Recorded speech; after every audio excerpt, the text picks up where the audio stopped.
والله يدعو إلى دار السلام.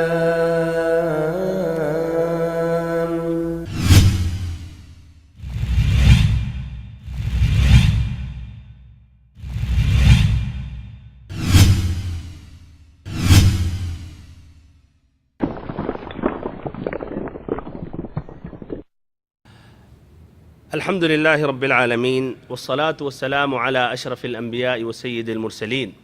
نبينا وحبيبنا وقدوتنا وإمامنا محمد وعلى آله وصحبه أجمعين. أما بعد، اللهم علمنا ما ينفعنا وانفعنا بما علمتنا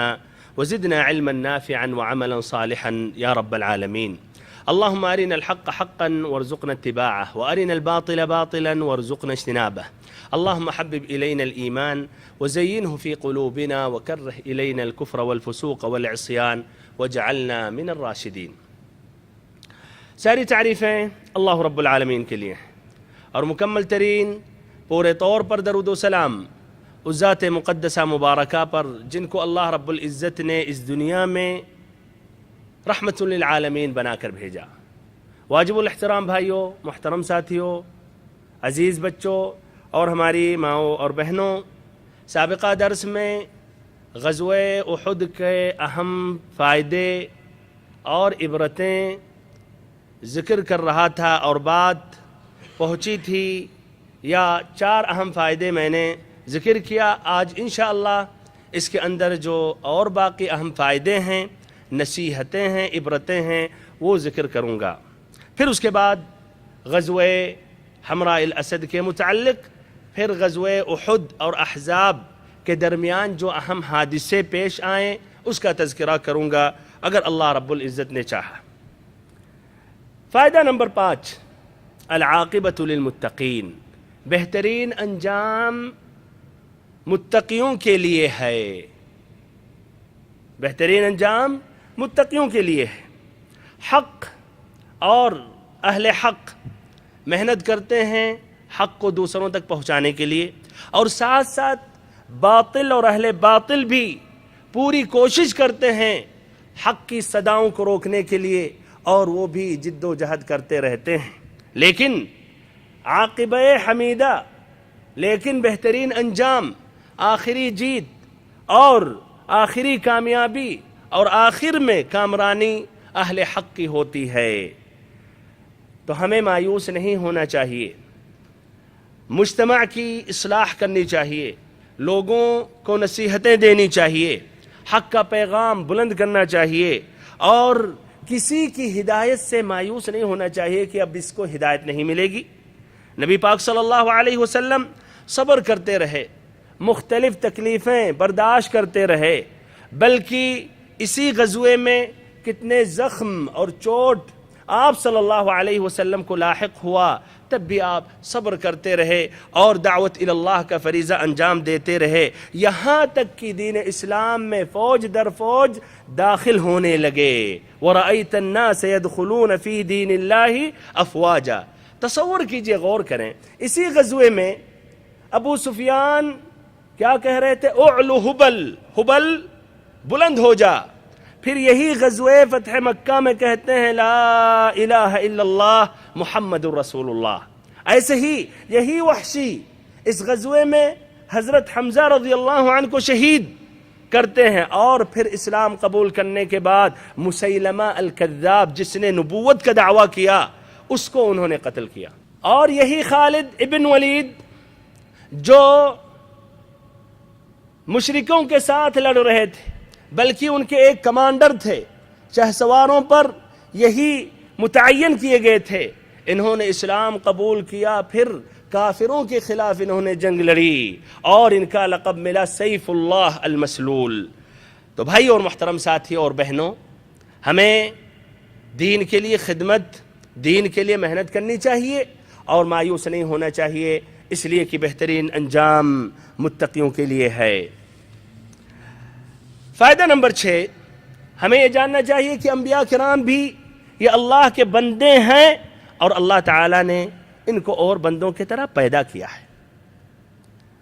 اور ان کو بھی وہی باتیں وہی چیز لاحق ہوتی ہیں جو عام بشر کو لاحق ہوتے ہیں۔ غور و فکر کریں، نبی پاک صلی اللہ علیہ وسلم کو اس غزوے میں آپ کو کئی زخم آئے، بلکہ ایک پتھر لگا جس سے آپ صلی اللہ علیہ وسلم زمین پر گر گئے، اور ایسے ہی نچلا داہنا دانت آپ کے ٹوٹ گئے، ایسے ہی نچلا ہونٹ یہ اس میں زخم آیا، اور ایسے ہی پیشانی پر سر پر ایسے چوٹ لگی، بلکہ آپ کے کندھے پر ایک شدید ضرب لگی جس کے وجہ سے 1 مہینے سے زائد آپ کو اس کی تکلیف آپ صلی اللہ علیہ وسلم کو لاحق رہی، یہاں تک کہ آپ نے بیٹھ کر نماز پڑھی اور صحابہ کرام نے بھی پیچھے بیٹھ کر انہوں نے نماز پڑھی۔ تو اس سے واضح کیا ہوتا ہے کہ انبیاء کرام لا شک و اللہ کے خاص بندے ہیں، چہیتے بندے ہیں، سب سے اونچا مقام اور درجہ ان کا ہے، لیکن بشریت کے حدود سے، بشریت کے دائرے سے، اللہ تعالیٰ کی بندگی سے کہ وہ اللہ کے بندے ہیں، اس سے خارج نہیں ہوتے ہیں، الگ سے ایک مخلوق نہیں پیدا کیے جاتے ہیں، الگ سے اللہ تعالیٰ ان کو پیدا کر کے نہیں بھیجتا ہے، آسمان سے ان کو اتارتا ہے، بلکہ وہ بھی بشر ہیں اور بشر کے حدود سے وہ خارج نہیں ہیں۔ اسی لیے ان کا جو مقام و مرتبہ ہے اس سے ان کو آگے نہیں بڑھانا چاہیے، بشریت سے ان کو عبودیت یا معبود کا درجہ نہیں دینا چاہیے، اور ساتھ ساتھ جو رسالت اور نبوت کا جو درجہ اللہ تعالیٰ نے عطا کیا ہے اس سے ان کو گھٹانا بھی نہیں چاہیے اور نیچے نہیں کرنا چاہیے، نہ گرانا چاہیے۔ 7واں فائدہ، تعلق ہمیشہ انسان کا دین سے ہونا چاہیے، تعلق ہمیشہ انسان کا اللہ رب العزت کی عبادت سے ہونی چاہیے۔ اسی غزوے میں جب یہ خبر پہنچی کہ نبی اکرم صلی اللہ علیہ وسلم شہید کر دیے گئے تو کچھ صحابہ کرام سست پڑ گئے، بیٹھ گئے، اور کئی نے تلوار چھوڑ دیا۔ کچھ لوگوں نے سوچا کہ عبداللہ ابن ابی ابن سلول سے جا کر ملیں اور وہ ہمارے متعلق ابو سفیان سے بات کرے کہ ہمیں امن اور ہم پر رحم کرے، اور اس طرح ہم پر یہ جو کچھ یہ کیا جا رہا ہے یا جنگ لڑ رہے ہیں یہ تمام چیزیں چھوڑ دے، اتفاق اس سے ہم کریں۔ اللہ رب العزت نے اس موقع پر قرآن مجید کی آیت کریمہ نازل کی، فرمایا رب العزت نے وَمَا مُحَمَّدٌ إِلَّا رَسُولٌ قَدْ خَلَتْ مِن قَبْلِهِ الرُّسُلُ أَفَإِن مَّاتَ أَوْ قُتِلَ انقَلَبْتُمْ عَلَىٰ أَعْقَابِكُمْ وَمَن يَنقَلِبْ عَلَىٰ عَقِبَيْهِ فَلَن يَضُرَّ اللَّهَ شَيْئًا وَسَيَجْزِي اللَّهُ الشَّاكِرِينَ۔ کہ محمد صلی اللہ علیہ وسلم یہ اللہ تعالیٰ کے ایک رسول ہیں، آپ سے پہلے بھی اور انبیاء کرام رسول علیہم السلام آئے، بھیجے گئے۔ کیا اگر نبی پاک صلی اللہ علیہ وسلم کی موت واقع ہو جائے یا آپ کو قتل کر دیا جائے، آپ شہید ہو جائیں، انقلبتم علی اعقابکم، اپنی ایڑیوں بل پلٹ جاؤ گے، واپس ہو جاؤ گے، بھاگ لو گے، یعنی کفر کا راستہ اختیار کر لو گے، نبی صلی اللہ علیہ وسلم کا جو دین ہے، دین اسلام، اللہ کی عبادت، یہ تمام چیزوں کو چھوڑ دو گے۔ وَمَن يَنقَلِبْ عَلَىٰ عَقِبَيْهِ فَلَن يَضُرَّ اللَّهَ شَيْئًا، جو ایڑیوں بل بھاگے گا تو اللہ تعالیٰ کو نقصان پہنچانے والا نہیں، اللہ تعالیٰ غنی حمید ہے۔ وَسَيَجْزِي اللَّهُ الشَّاكِرِينَ، اور جو شکر گزار ہیں اللہ تعالیٰ ان کو بہترین اور افضل جزا عطا کرے گا۔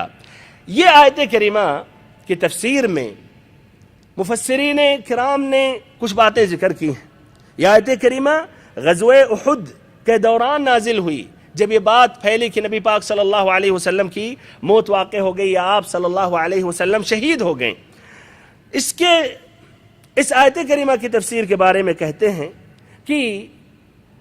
انبیاء کرام رسول علیہم السلام اپنے اقوام میں، اپنی قوموں میں ہمیشہ ہمیش کے لیے باقی نہیں رہتے۔ کوئی ایسا نبی ہے نبی صلی اللہ علیہ وسلم سے پہلے جن کو اللہ تعالیٰ نے بھیجا اور وہ ہمیشہ ہمیش کے لیے زندہ رہا؟ خضر علیہ السلام کے بارے میں جو یہ گمان رکھتے ہیں تو یہ بھی بھائیو صحیح نہیں ہے، اور یہ مناسب نہیں ہے کہ اس کی تفصیل میں جاؤں، لیکن اگر وہ زندہ ہوتے تو نبی پاک صلی اللہ علیہ وسلم کے پاس ضرور آتے اور اسلام میں داخل ہوتے اور آپ صلی اللہ علیہ وسلم سے بیعت کرتے، پھر آپ صلی اللہ علیہ وسلم کے ساتھ دین کی خدمت کرتے اور جہاد کرتے، لیکن یہ صحیح حدیثوں میں یہ بات ثابت نہیں ہے، نہ مروی ہے۔ بہرحال ایسے ہی دوسری بات جو ذکر کرتے ہیں کہ کل نفس ذائقۃ الموت، ہر نفس کو موت کا مزہ چکھنا ہے، اس میں انبیاء کرام بھی داخل ہیں، رسول علیہم السلام بھی داخل ہیں، بلکہ فرشتے بھی داخل ہیں، اللہ تعالیٰ کے تمام مخلوقات داخل ہیں، رب العزت کے علاوہ ہر ذات، ہر نفس کو موت کا مزہ چکھنا ہے۔ جس میں نفس ہے، روح ہے، وہ چیز زندہ ہے تو ایک دن اس کو موت کا سامنا کرنا پڑے گا۔ اور اس آیت کریمہ کی تفسیر میں یہ بھی مفسرین واضح کرتے ہیں کہ انبیاء کرام رسول علیہم السلام کی ذمہ داری یہ ہوتی ہے کہ اللہ کا پیغام لوگوں تک پہنچاتے ہیں۔ ان کی ذمہ داری، یا یہ لازم نہیں ہوتا ہے کہ وہ ہمیشہ کے لیے زندہ رہے، نہ کوئی نبی نے یہ دعویٰ کیا، نہ کسی نبی نے کہا، نہ اللہ تعالیٰ نے کسی نبی کے بارے میں کہا کہ یہ بھیجے گئے ہیں اور یہ ہمیشہ کے لیے رہیں گے۔ ان کی ذمہ داری فقط یہ ہے کہ اللہ تعالیٰ کی طرف دعوت دیتے ہیں اور لوگوں کو اللہ کی عبادت کی طرف بلاتے ہیں اور غیر اللہ کی عبادت سے روکتے ہیں اور اللہ کا پیغام پہنچاتے ہیں۔ ابن القیم رحمہ اللہ ذکر کرتے ہیں کہ آیت کریمہ یا اس واقعے کے بعد جو آیت کریمہ نازل ہوئی، اس میں ایک تمہید تھی نبی صلی اللہ علیہ وسلم کی موت کے بارے میں، یعنی اشارہ تھا، ابھی سے واضح کرنا مقصد تھا کہ وہ نبی صلی اللہ علیہ وسلم کی موت واقع ہوگی، اگرچہ یہ ابھی واقع نہیں ہوئی اور یہ خبر جھوٹ ہے، لیکن نبی پاک صلی اللہ علیہ وسلم کی موت واقع ہوگی مستقبل میں۔ تو اللہ تعالیٰ نے ان کو ڈانٹا کہ جب تم لوگوں نے نبی صلی اللہ علیہ وسلم کی موت کی خبر سنی تو اس میں کچھ لوگ بزدل ہو گئے، کچھ لوگوں نے لڑائی لڑنا چھوڑ دیا، تو اللہ تعالیٰ نے ان کو ڈانٹا اور یہ واضح کیا کہ تم پر یہ فرض اور واجب بنتا ہے کہ جس راستے پر نبی پاک صلی اللہ علیہ وسلم کی موت واقع ہوئی اسی راستے کو اختیار کر کے تم بھی اللہ کے راستے میں تم بھی شہید ہو جاؤ، اس لیے کہ وہ حقیقت میں محمد صلی اللہ علیہ وسلم کی عبادت نہیں کر رہے ہیں بلکہ رب محمد صلی اللہ علیہ وسلم کی عبادت کرتے ہیں، اور رب محمد صلی اللہ علیہ وسلم زندہ ہے اور مرنے والا نہیں ہے۔ اللہ تعالیٰ نے یہ تعلیم، یہ تربیت اور یہ نصیحت اس آیت کریمہ کے ذریعے امت اسلامیہ کو اور بالخصوص صحابہ کرام کو سمجھانا اللہ تعالیٰ نے چاہا اور اللہ تعالیٰ نے یہ پیغام پہنچایا اور واضح کیا۔ ایسے ہی اس طرح ہم یہ کہہ سکتے ہیں غزوہ احد میں اللہ تعالیٰ کا حکم، تشریع الہی نازل ہوئی، تشریع الہی یہ نازل ہوئی اور اس کی تطبیق حضرت ابو بکر رضی اللہ عنہ کے زمانے میں ہوئی۔ ادھر یہ حکم اور یہ بات واضح ہو گئی کہ نبی پاک صلی اللہ علیہ وسلم کی موت واقع ہوگی، اور اگر واقع ہو جائے تو ادھر کیا کرنا چاہیے؟ کفر کا راستہ اختیار کر لینا چاہیے۔ نبی صلی اللہ علیہ وسلم کی موت واقع ہو گئی تو خلاص ہم اب ان کا دین چھوڑ دیں، اب خلاص نبی صلی اللہ علیہ وسلم ہمارے درمیان نہیں ہے تو ہمیں پھر کیا ضرورت ہے کہ ہم دین پر قائم رہیں اور دین کی نشر و اشاعت کریں اور دین کی طرف لوگوں کو بلائیں؟ نہیں، مقصد تھا کہ اس پر اب یہ لازم ہو جائیں، تو یہ اللہ تعالیٰ نے اس کی تطبیق حضرت ابو بکر رضی اللہ عنہ کے ذریعے دکھایا جب واقعتاً نبی اکرم صلی اللہ علیہ وسلم کی موت واقع ہوئی اس غزوے کے تقریباً 8 سال کے بعد، اور صحابہ کرام غم و الم سے سمجھ نہیں پا رہے تھے۔ کچھ لوگ رو رہے ہیں تو ایک کونے پر رو رہے ہیں، چیخ رہے ہیں، اور کچھ لوگ اس قدر غمگین ہوئے کہ صدمے میں سمجھ میں ان کے بات ہی نہیں آ رہی تھی کہ یہ کیا ہوا اور کیا خبر وہ سن رہے ہیں اور کہنے والے کیا کہہ رہے ہیں، جس سے کہ حضرت عمر رضی اللہ عنہ بلکہ وہ دھمکی دینے لگے کہ جو کہے گا نبی پاک صلی اللہ علیہ وسلم کی موت واقع ہو گئی تو وہ منافق ہے اور اس کی گردن میں مار دوں گا۔ حضرت ابو بکر رضی اللہ عنہ مدینہ کے باہر تھے، مدینہ میں جب داخل ہوئے تو دیکھا کہ ایک دم ماحول گرم ہے اور کوئی رو رہا ہے اور کوئی دھمکیاں دے رہا ہے، لوگ پریشان نظر آ رہے ہیں۔ بہرحال وہ نبی پاک صلی اللہ علیہ وسلم کے پاس پہنچے، آپ صلی اللہ علیہ وسلم کے چہرے انور پر انہوں نے بوسہ دیا، پھر کہا کہ جو موت آپ صلی اللہ علیہ وسلم پر لکھی تھی وہ موت تو آپ صلی اللہ علیہ وسلم کو مل گئی، اب دوسری موت آپ صلی اللہ علیہ وسلم کو ملنے والی نہیں ہے۔ بہرحال وہ باہر نکلے، عمر رضی اللہ عنہ جوش میں تھے، غصے میں تھے، کہا کہ بیٹھ جاؤ، بیٹھنے کے لیے راضی نہیں۔ بالآخر مسجد میں داخل ہوئے، کچھ لوگوں نے پیچھا کیا، منبر پر کھڑے ہوئے، انہوں نے واضح لفظوں میں کہا من کان یعبد محمدا فإن محمدا قد مات ومن کان یعبد اللہ فإن اللہ حی لا يموت۔ جو محمد صلی اللہ علیہ وسلم کی عبادت کرتا تھا، جو محمد صلی اللہ علیہ وسلم کے خوف سے اللہ کی عبادت کرتا تھا، تو اچھی طرح سن لے، محمد صلی اللہ علیہ وسلم کی موت واقع ہو چکی۔ اور جو اللہ کی عبادت کرتا ہے تو اللہ تعالی زندہ ہے اور وہ ہمیشہ زندہ رہنے والا ہے۔ پھر قرآن مجید کی یہی آیت کریمہ جو غزوہ احد میں اللہ تعالی نے نازل کی تھی، اس کی تلاوت کی تو کچھ لوگوں کو ایسا معلوم ہو رہا تھا کہ آیت کریمہ ابھی نازل ہوئی، وَمَا مُحَمَّدٌ إِلَّا رَسُولٌ قَدْ خَلَتْ مِن قَبْلِهِ الرُّسُلُ أَفَإِن مَّاتَ أَوْ قُتِلَ انقلبتم عَلَىٰ أَعْقَابِكُمْ، کہ محمد صلی اللہ علیہ وسلم اللہ کے رسول ہیں، آپ سے پہلے بھی انبیاء کرام رسول علیہ السلام آئے گئے، کیا اگر آپ کی موت واقع ہو جائے، آپ شہید ہو جائے تو کفر کی طرف پلٹ جاؤ گے؟ بہرحال اس کے بعد صحابہ کرام کا دل مطمئن ہوا، بلکہ زبانوں پر یہی آیت کریمہ یہ اس کی تردید کرنے لگے اور صحابہ کرام پڑھنے لگے، اور عمر رضی اللہ عنہ نے کہا کہ ایسا محسوس ہو رہا کہ آیت کریمہ ابھی نازل ہوئی جبکہ یہ پہلے نازل ہو چکی تھی۔ بہرحال یہ 7واں فائدہ تھا۔ 8واں فائدہ یہ ہے کہ اس غزوے میں اچھی طرح فرق واضح ہو گیا مومنوں میں اور ایسے ہی منافقوں میں، جو ابھی غزوہ بدر کے بعد اسلام میں داخل ہوئے تھے لیکن نفاقاً بظاہر انہوں نے اسلام قبول کیا لیکن دل میں کفر چھپا ہوا تھا، اس غزوے میں سنبھل نہیں سکے، ایمان کو ظاہر نہ کر سکے، بلکہ عبداللہ ابن ابی ابن ابی سلول کے ساتھ وہ واپس ہو گئے اور نبی صلی اللہ علیہ وسلم کے ساتھ شریک نہ رہے اس غزوے میں اور اس جنگ میں۔ 9واں فائدہ یہ ہے، اور یہ بہت ہی مہم فائدہ ہے، کہ قرآن اور احادیث کے جو نصوص ہیں وہ پکڑنا، اس کو لینا، اس پر عمل کرنا بہت ہی ضروری اور لازمی ہے، اور قرآن مجید اور احادیث مبارکہ کے نصوص کو اجتہادات یا لوگوں کے آراء یا اوروں کے حیلوں سے ترک اور رد نہیں کرنا چاہیے۔ بہت ہی خطرناک مسئلہ ہے۔ بہت سے لوگ ان کے سامنے احادیث مبارکہ کسی بھی مسئلے میں، عقیدے کا مسئلہ ہو، عبادات کا مسئلہ ہو، ایسے ہی وہ ان کے عادات کے متعلق کوئی مسئلہ ہو، اگر حدیث پیش کی جاتی ہے تو وہ حیلوں سے، بہانوں سے، دوسروں کے اقوال ذکر کر کر کے نبی صلی اللہ علیہ وسلم کی حدیث کو رد کر دیتے ہیں، استغفر اللہ۔ جبکہ ائمۃ الاسلام، اللہ تعالیٰ کی رحمت ہو ان سبھی پر، انہوں نے واضح لفظوں میں کہا اذا صح الحدیث فهو مذہبی، اگر حدیث صحیح ہے تو وہی ہمارا مسلک ہے۔ یہ چاروں اماموں سے مروی ہے۔ کسی بھی امام نے بھائیوں نے کہا کہ ہم بہت ہی بڑے امام ہیں، ہم بہت ہی بڑے عالم ہیں اور ہمیں پورے مسئلے مسائل حدیث پر عبور ہے اور جو کچھ میں نے کہا وہ 100% صحیح ہے، وہ حدیث کا خلاصہ ہے، حدیث کا نچوڑ ہے۔ ہرگز نہیں، کسی نے دعویٰ نہیں کیا، بلکہ ان کو احساس تھا کہ ہم سے غلطی کا امکان ہے، بلکہ یقین تھا کہ ان سے ضرور غلطیاں ہوئیں، اسی لیے انہوں نے اپنی براءت ظاہر کر دی اور امت اسلامیہ کو، لوگوں کو حدیثوں سے انہوں نے جوڑا، لوگوں کو قرآن مجید سے جوڑا۔ کسی بھی امام نے لوگوں کو اپنے سے نہیں جوڑا۔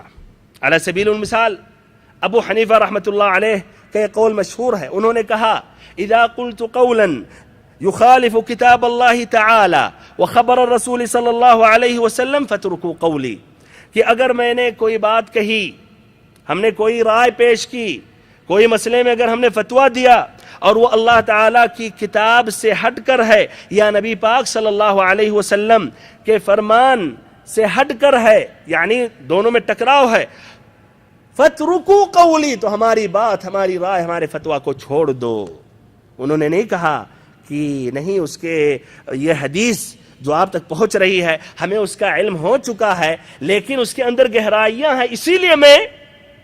اس کی تفصیل میں نہیں گیا، لیکن ہماری بات کو لے لو، ہماری بات زیادہ مقدم ہے۔ جس طرح کی آج کل کے یہ متعصبین جو ہوتے ہیں کہتے ہیں ہر امام کے متبعین اور مقلدین اپنے امام کے بارے میں اس قدر حسن ظن رکھتے ہیں، کہتے ہیں وہ امام صاحب تک یہ حدیث نہیں پہنچی تھی جو حدیث آج آپ مجھے بتا رہے ہیں، جبکہ کیا کہہ رہے ہیں امام صاحب کہ ہماری بات کو چھوڑ دیں۔ ایسے امام مالک رحمہ اللہ نے کہا انما انا بشر اخطئ واصيب فانظروا في رأيي فكل ما وافق الكتاب والسنة فخذوه وكل ما لم يوافق الكتاب والسنة فاتركوه، کہ میں بھی بشر ہوں، غلطی بھی ہو سکتی ہے اور ہماری رائے صحیح بھی ہو سکتی ہے، تو ہمارے آراء، ہمارے فتووں کے بارے میں غور و فکر کرو، اگر قرآن و حدیث کے موافق ہے تو لے لو، اور قرآن و حدیث سے ہٹ کر ہے تو اس کو چھوڑ دو، ترک کر دو۔ امام شافعی رحمہ اللہ کا یہ قول ہے اجمع المسلمون على ان من استبان له سنة عن رسول الله صلی اللہ علیہ وسلم لم يحل له ان يدعها لقول احد، کہ تمام مسلمانوں کا اس بات پر اجماع اور اتفاق ہے کہ اگر کسی مسئلے میں حدیث واضح ہے تو اس حدیث کو چھوڑ نہیں سکتے، اور کسی کے لیے جائز نہیں ہے کہ نبی صلی اللہ علیہ وسلم کی حدیث کسی آدمی کے قول، کسی امام کی قول کی وجہ سے، کسی عالم کی رائے کی وجہ سے ترک کر دے، چھوڑ دے۔ تمام مسلمانوں کا اجماع ہے اس مسئلے پر۔ ایسے امام احمد رحمہ اللہ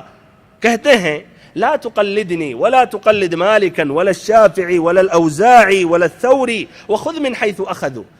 کہ نہ میری تقلید کرو، نہ امام مالک کی تقلید کرو، نہ امام شافعی کی تقلید کرو، نہ امام اوزاعی کی تقلید کرو، نہ امام ثوری کی تقلید کرو، بلکہ جہاں سے ان ائمہ نے لیا ہے وہیں سے تم بھی لو،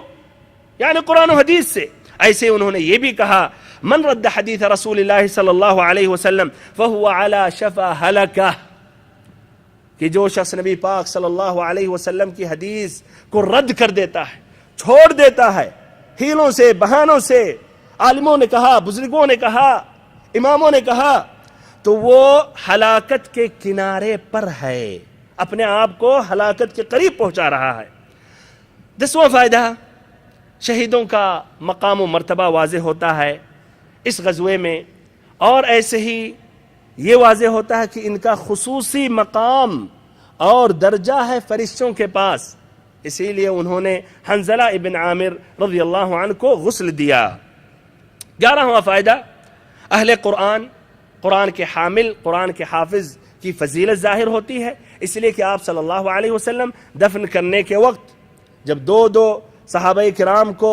دفن کرتے تھے، تین صحابہ کرام کو، تو آپ کہتے تھے ان میں زیادہ قرآن کا حافظ کون ہے، زیادہ قرآن اس نے اخذ کیا ہے، جس کی طرف صحابہ کرام اشارہ کرتے تھے تو لحد میں اس صحابی کو مقدم کیا جاتا تھا۔ 12واں اور آخری فائدہ یہ ہے کہ نیت کا جو مسئلہ ہے بہت ہی خطرناک مسئلہ ہے، نیت کا جو مسئلہ ہے بہت ہی خطرناک مسئلہ ہے، اور ساتھ ساتھ للہیت اور اخلاص کی اہمیت واضح ہو رہی ہے۔ جو عمل اللہ کے لیے نہیں ہے، لوگوں کے لیے ہے، اوروں کے لیے ہے، تو وہ عمل قابل قبول نہیں ہے۔ انسان محنت کرے، اس کی محنت ضائع ہے۔ جس طرح کی اگر محنت کر رہا انسان اور نبی صلی اللہ علیہ وسلم کی سنت سے ہٹ کر رہا ہے تو اس کی محنت ضائع ہے، تو ایسے ہی اگر وہ محنت کر رہا ہے دین کے لیے لیکن دل میں اخلاص نہیں ہے، اس کا کچھ اور مقصد ہے، تو بھائیو وہ خسارے اور گھاٹے میں ہیں۔ غور کریں، قزمان جس نے 7 یا 8 مشرک کو قتل کیا تھا، نبی پاک صلی اللہ علیہ وسلم نے اس کے بارے میں کیا کہا؟ انہو من اہل النار، وہ جہنمیوں میں سے ہے۔ نبی پاک صلی اللہ علیہ وسلم نے کیا کہا؟ انہو من اہل النار، کہ وہ جہنمیوں میں سے ہے۔ اور جب اس سے پوچھا گیا تو اس نے کہا کہ یہ میں اللہ کے لیے دین کے خاطر تھوڑی لڑ رہا ہوں، بلکہ محض قبائلی حمیت کی وجہ سے لڑ رہا ہوں۔ اللہ تعالیٰ سے ہم دعا کرتے ہیں کہ ہمارا ہر عمل، ہماری ہر عبادت خالص اللہ کے لیے ہو، اور ساتھ ساتھ نبی پاک صلی اللہ علیہ وسلم کی سنت کے مطابق ہو، اس لیے کہ اگر اخلاص ہے جس عمل میں اور ساتھ ساتھ نبی صلی اللہ علیہ وسلم کی متابعت ہے تو وہ عمل قبول ہے، اور اگر اخلاص نہیں ہے، متابعت ہے تو وہ شرک ہے، اور اگر اخلاص ہے متابعت نہیں ہے تو وہ عمل بدعت میں اس کا شمار ہوتا ہے اور وہ بھی قابل قبول نہیں ہے۔ اس کے بعد ہم یہ غزوہ حمراء الاسد کا تذکرہ کر رہے ہیں، جس کے طرف سابقہ درس میں میں نے اشارہ کیا، اور یہ بات واضح ہوئی کہ نبی صلی اللہ علیہ وسلم غزوہ احد سے جب واپس ہوئے اور مسلمانوں نے ہنگامی رات گزاری، پہرہ دے رہے تھے راستوں پر، اور ایسے نبی صلی اللہ علیہ وسلم کی حفاظت کے لیے خاص کچھ لوگ وہاں جمع ہو گئے، پہرہ دینے لگے۔ آپ صلی اللہ علیہ وسلم رات بھر غور و فکر کرتے رہے کہ شاید مکہ کے وہ لوگ جن کا پلہ اس غزوے میں بھاری رہا اور وہی کامیاب رہے، لیکن تب بھی وہ واپس ہو گئے اور انہوں نے مکمل طور پر فائدہ نہیں اٹھایا، تو شاید وہ راستے میں نادم ہو کر دوبارہ مدینہ پر حملہ کر دیں۔ تو سبحان اللہ، صبح ہوتے ہوئے آپ صلی اللہ علیہ وسلم نے اعلان کیا کہ ہمیں مشرکین کا تعاقب کرنا ہوگا، اعلان کیا کہ تمام مسلمان تیار ہو جائیں مشرکوں کے تعاقب اور ان کے پیچھے، اور ساتھ ساتھ آپ نے یہ بھی اعلان کیا کہ اس میں وہی لوگ شریک ہو سکتے، وہی لوگ نکلیں جو غزوہ احد میں شریک تھے۔ اس طرح صحابہ کرام جو زخموں سے چور تھے، غم سے نڈھال تھے اور اندیشہ و خوف سے دوچار تھے، تبھی انہوں نے بلا تردد سر اطاعت خم کر دیا اور نبی صلی اللہ علیہ وسلم کے ساتھ نکل پڑے دوسرے ہی دن، اور 8 میل مدینہ سے دور ایک مقام جس کا نام حمراء الاسد تھا، وہاں انہوں نے پڑاؤ ڈالا۔ آپ صلی اللہ علیہ وسلم جب وہاں ٹھہرے رہے تو ایک شخص جس کا نام تھا معبد ابن ابی معبد خزاعی کا گزر ہوا۔ کہا جاتا اس نے اسلام قبول کیا اور کہا جاتا اسلام قبول نہیں کیا، لیکن کافی ہمدرد تھا نبی صلی اللہ علیہ وسلم کے لیے۔ کہا اس نے کہ اے محمد صلی اللہ علیہ وسلم، آپ کو اور آپ کے رفقا کو جو تکلیف پہنچی وہ واللہ ہم پر نہایت ہی گراں گزری ہے، اور ہماری آرزو تھی اور ہماری یہ تمنا تھی کہ آپ صلی اللہ علیہ وسلم کو اللہ تعالی بعافیت رکھتا۔ بہرحال اس نے جو ہمدردی اظہار کی تو نبی صلی اللہ علیہ وسلم نے کہا کہ ابو سفیان کے پاس جاؤ اور اس کی حوصلہ شکنی کرو، اس کی حوصلہ شکنی کرو، اس کو ذرا ڈراؤ۔ اس نے ایسا ہی کیا۔ معبد ابن ابی معبد نکلا آگے اس لشکر سے ملنے کے لیے، اور ادھر بھائیو جو نبی پاک صلی اللہ علیہ وسلم کا اندیشہ تھا وہ سبحان اللہ وہ اندیشہ صحیح ثابت ہوا۔ یہ لشکر جب واپس ہونے لگا اور راستے میں مدینہ سے دور ایک مقام پر پہنچا جو مدینہ سے 36 میل دور تھا، روحہ، اور وہاں اس لشکر نے جب پڑاؤ ڈالا تو وہ آپس میں انہوں نے ایک دوسروں کی ملامت انہوں نے کی۔ انہوں نے کہا کہ ہم لوگوں نے مسلمانوں سے کوئی خاص فائدہ نہیں اٹھایا، ہم نے صرف اتنا کیا کہ ان کی قوت اور شوکت کو کمزور کر دیا، پھر اس کے بعد ان کو اسی حال میں چھوڑ کر ہم واپس ہو گئے۔ ابھی ان کے بہت ہی سر ہیں، کافی سر ہیں جو اٹھا رہے ہیں، جو کل کے دن تم سبھی کے لیے درد سر بنیں گے، اسی لیے ہم سبھی کو واپس ہونا چاہیے اور ان کو جڑ سے صاف کر دینا ہوگا، اسی لیے ہم سبھی کو واپس ہونا چاہیے اور اس سب کو جڑ سے صاف کر دینا چاہیے۔ کچھ لوگوں نے مخالفت کی، اسرائی کی، جس طرح کی صفوان ابن امیہ نے، اس نے کہا کہ ایسا مت کرو، ممکن ہے کہ وہ مسلمان جو غزوہ احد میں شریک نہ تھے وہ بھی شریک ہو جائیں، اور کامیابی بہتر افضل یہی ہے کہ اسی حالت میں واپس چلو کہ فتح تمہاری ہے، اگر مدینہ پر حملہ کرو گے تو ممکن ہے خطرے کا سامنا کرنا پڑے اور تم گردش میں آ جاؤ. لیکن اکثروں کی رائے یہ تھی کہ نہیں، ہم دوبارہ ہمیں مسلمانوں پر حملہ کر دینا چاہیے. اسی لیے انہوں نے اب یہ فیصلہ کیا کہ ہم مدینہ واپس ہوں گے. یہ تیاری چل رہی تھی، لیکن ابھی اپنی جگہ سے انہوں نے حرکت نہ کی تھی کہ معبد ابن ابی معبد خزاعی پہنچ گئے. ابو سفیان نے کہا معبد پیچھے کی کیا خبر ہے، اور ابو سفیان کو بھی معلوم نہیں تھا کہ یہ معبد ابن ابی معبد مسلمان ہو گئے ہیں اور انہوں نے اسلام قبول کر لیا.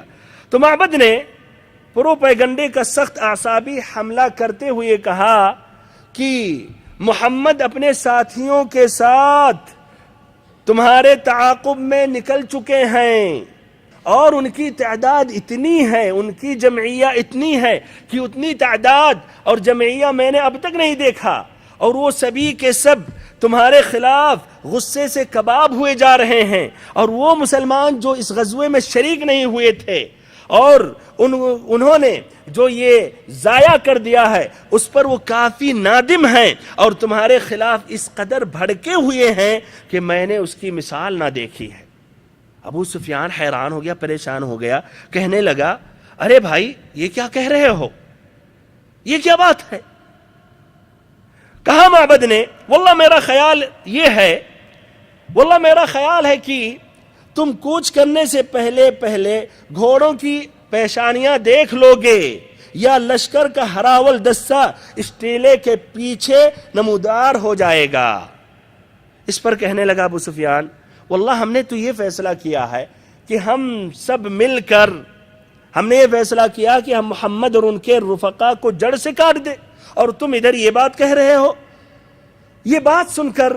معبد نے کیا کہا کہ دیکھو میں تمہارا خیر خواہ ہوں،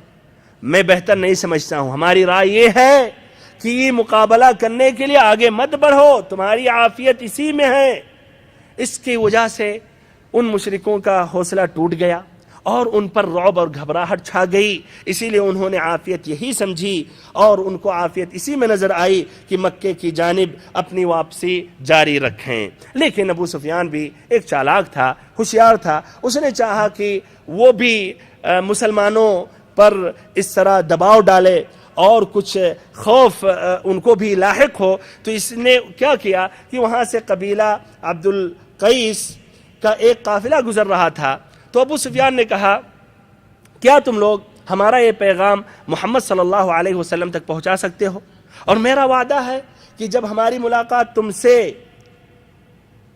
سوق عکاظ میں ہوگی تو تمہیں ہم اس قدر کشمش دیں گے، اس قدر کشمش ہم دیں گے جتنی کشمش تمہاری اونٹنی اٹھا سکتی ہے. انہوں نے کہا جی ہاں ہم اس پر راضی ہیں. پھر یہ قافلہ جب وہاں تک پہنچا تو انہوں نے مسلمانوں کو ڈرایا اور کہا کہ وہ مشرک تمہارے خلاف جمع ہوئے ہیں، اسی لیے تم ان سے ڈرو. تو سبحان اللہ مسلمانوں کا کیا موقف، یا کیا وہ ڈرے؟ انہوں نے کیا کہا کہ اللہ تعالیٰ نے ان کے بارے میں کیا ذکر کیا؟ فرمایا فزادہم ایمانا وقالوا حسبنا اللہ ونعم الوکیل، کہ ان کے ایمان میں اضافہ آ گیا، ان کا ایمان اور بڑھ گیا، ان کی ہمت اور بلند ہو گئی. وقالوا حسبنا اللہ ونعم الوکیل، اور انہوں نے کہا اللہ ہمارے لیے کافی ہے اور وہی بہترین کارساز ہے. اللہ تعالیٰ نے قرآن مجید میں ذکر کیا، فرمایا فانقلبوا بنعمة من الله وفضل لم يمسسهم سوء واتبعوا رضوان الله والله ذو فضل عظيم. کہ وہ لوگ اللہ تعالی کی نعمت و فضل کے ساتھ لوٹے. لم یمسسہم سوء، انہیں کسی برائی نے نہ چھوا اور انہوں نے اللہ کی رضا مندی کی پیروی کی. واللہ ذو فضل عظیم، اور اللہ بڑے فضل والا ہے. آپ صلی اللہ علیہ وسلم نے مقام حمراء الاسد میں 3 دن قیام فرمایا. اتوار کے دن آپ پہنچے تھے، تو اس طرح دوشنبہ، منگل، بدھ یعنی 9، 10، 11 شوال سن 3 ہجری وہی مقیم رہے، پھر اس کے بعد مدینہ واپس ہوئے۔ راستے میں ابو عزہ جمحی کو مسلمانوں نے گرفتار کیا۔ ابو عزہ جمحی کا ذکر غزوہ بدر میں آ چکا ہے، اس کو مسلمانوں نے قید کیا تھا، پھر نبی پاک صلی اللہ علیہ وسلم نے بلا فدیہ بلا معاوضہ لیے ہوئے آزاد کر دیا، چھوڑ دیا، لیکن آپ نے یہ شرط لگائی تھی کہ ہمارے خلاف دوبارہ نہیں لڑنا، لیکن اس نے نبی پاک صلی اللہ علیہ وسلم کے عہد و پیمان کو چھوڑتے ہوئے اس غزوے میں لوگوں کو بھڑکایا شعر کے ذریعے، بلکہ خود شریک ہوا۔ تو جب سامنے آیا نبی صلی اللہ علیہ وسلم کے تو کہنے لگا کہ اے محمد صلی اللہ علیہ وسلم، میری لغزش سے درگزر کرو اور مجھ پر احسان کرو اور میری بیٹیوں کی خاطر مجھے چھوڑ دو۔ نبی پاک صلی اللہ علیہ وسلم نے کہا ایسا نہیں ہو سکتا کہ جا کر مکہ میں کہو اور اپنے رخسار پر ہاتھ پھیرتے ہوئے بولو کہ میں نے محمد صلی اللہ علیہ وسلم کو 2 مرتبہ دھوکہ دیا۔ المؤمن لا يلدغ من جحر مرتين، المؤمن لا يلدغ من جحر مرتين، ایک مؤمن ایک سوراخ سے 2 مرتبہ نہیں ڈسا جاتا ہے۔ پھر آپ صلی اللہ علیہ وسلم نے حکم دیا اور حضرت زبیر یا ایسے ہی حضرت عاصم ابن ثابت رضی اللہ عنہ نے اس کو قتل کر دیا، اس کی گردن ماری۔ ہمارے بھائیوں اور بہنوں، اس غزوے میں جو غزوہ احد ہی سے مرتبط ہے اور اس سے جڑا ہوا ہے، 2 اہم فائدے ہم ذکر کر سکتے ہیں۔ پہلا فائدہ، اس غزوے میں نبی پاک صلی اللہ علیہ وسلم کے مہارات، کمالات اور ایسے ہی حکمت عملی اور ایسے ہی سیاسی کامیابی، بہادری، شجاعت اور ایسے ہی ہار نہ ماننا اور مشرکوں اور کافروں سے مقابلہ کرنے کے لیے بین اور واضح دلیل ہے، نشانی ہے۔ تصور کیجئے، یہ تمام پریشانیاں کے باوجود آپ نے ہمت کی اور آپ نے ان کے مقابلہ کے لیے آپ نکل پڑے۔ ایسے ہی دوسرا فائدہ یہ ہے، اس میں اصحاب محمد صلی اللہ علیہ وسلم کی فضیلت ظاہر ہوتی ہے، جو اس غزوے کے بعد جو زخم سے چور چور تھے، پریشان تھے، غم سے نڈھال تھے، تب بھی نبی پاک صلی اللہ علیہ وسلم کے حکم پر انہوں نے لبیک کہا اور آپ صلی اللہ علیہ وسلم کے ساتھ شامل ہو گئے اور مشرکوں کے مقابلہ کے لیے بالکل تیار رہے۔ ہمارے بھائیوں اور بہنوں، اب اس کے بعد غزوہ احد کے بعد اہم واقعات اور اہم حادثے کیا پیش آئیں، اس کے متعلق یا اس درمیان میں جو اہم واقعے پیش آئیں، انشاءاللہ چند اہم واقعات میں ذکر کروں گا۔ واضح ہے بھائیوں اور بہنوں کہ غزوہ احد کے جو اثرات تھے، اس کے جو نتائج تھے، وہ مسلمانوں کے حق میں بہتر نہیں تھے، بلکہ مشرک اور کافر کافی جری ہو چکے تھے اور کچھ لوگوں نے ہمت کر کے مسلمانوں سے مقابلہ کرنے کی جرأت کی، بلکہ کچھ ایسے حادثات پیش آئے جس میں کچھ صحابہ کرام شہید ہوئے اور ان کے ساتھ دھوکہ دیا گیا۔ ادھر میں اہم واقعات انشاءاللہ میں ذکر کروں گا۔ ادھر قابل ذکر سریہ ابو سلمہ ہے۔ غزوہ احد کے بعد جس طرح کی واضح کیا گیا کہ یہ مشرکین کفار کچھ زیادہ ہی جری ہو گئے، یعنی اپنا سر کچھ اٹھانے لگے، کچھ زیادہ ہی اٹھانے لگے، تو ایسے ہی بنو اسد ابن خزیمہ کے کچھ افراد مسلمانوں کے خلاف لوگوں کو جمع کرنے لگے۔ نبی پاک صلی اللہ علیہ وسلم تک یہ خبر پہنچی تو آپ صلی اللہ علیہ وسلم نے تیزی کے ساتھ 150 افراد پر مشتمل ایک دستہ تیار کیا اور اس دستے کا علم، جھنڈا اور ایسے ہی ساتھ ساتھ عمارت نبی صلی اللہ علیہ وسلم نے ابو سلمہ رضی اللہ عنہ کو عطا کیا۔ ابو سلمہ رضی اللہ عنہ نکلے اور اچانک انہوں نے بنو اسد ابن خزیمہ پر حملہ کیا تو ان میں بھگدڑ مچ گئی اور ادھر ادھر بھاگنے لگے، اور اس طرح مسلمانوں نے ان کی کچھ بکریاں، کچھ ایسے اونٹ قبضہ کر لیے اور ایسے ہی غانم و سالم مدینہ واپس ہو گئے۔ مدینہ پہنچنے کے بعد ابو سلمہ رضی اللہ عنہ چند دنوں کے بعد ان کا انتقال ہو گیا، اور اس کی وجہ یہ تھی کہ غزوہ احد میں ایک زخم ان کو لاحق ہوا اور یہ زخم اس سریے کے بعد پھوٹ پڑا، جس کی وجہ سے وہ جلد ہی وفات پا گئے رضی اللہ عنہ وعن بقیت اصحاب النبی صلی اللہ علیہ وسلم۔ ایسے ہی اسی سن 4 ہجری میں ماہ سفر میں ایک دردناک واقعہ پیش آیا جس میں 10 صحابہ کرام شہید کیے گئے، جن میں حضرت خبیب ابن عدی رضی اللہ عنہ کا واقعہ کافی مشہور ہے۔ جب ان کو سولی پر چڑھایا گیا اور ان سے سوال کیا گیا کہ کیا آپ چاہتے ہیں کہ آپ اپنے اہل و عیال میں ہوتے اور آپ کی جگہ پر محمد صلی اللہ علیہ وسلم ہوتے، تو انہوں نے کہا کہ واللہ میں ہرگز نہیں، میں تو اتنا بھی نہیں چاہوں گا کہ میں اپنے اہل و عیال میں صحیح سلامت ہوتا اور ہمارے بدلے میں محمد صلی اللہ علیہ وسلم کو ایک کانٹا چبھے جس سے آپ صلی اللہ علیہ وسلم کو تکلیف ہو۔ بہرحال اس واقعے کی وضاحت جو رجیع کے حادثے سے مشہور ہے انشاءاللہ آئندہ ملاقات میں، آئندہ درس میں ذکر کروں گا۔ اللہ تعالیٰ سے دعا کرتا ہوں کہ اللہ تعالیٰ ہم سبھی کو علم نافع عطا کرے اور ہم سبھی کو سچا اور پکا مسلمان بنائے اور ہم سبھی کو نبی پاک صلی اللہ علیہ وسلم کے سیدھے اور واضح راستے پر چلائے۔ وصلی اللہ وسلم وبارک وانعم علی عبدک ورسولک محمد۔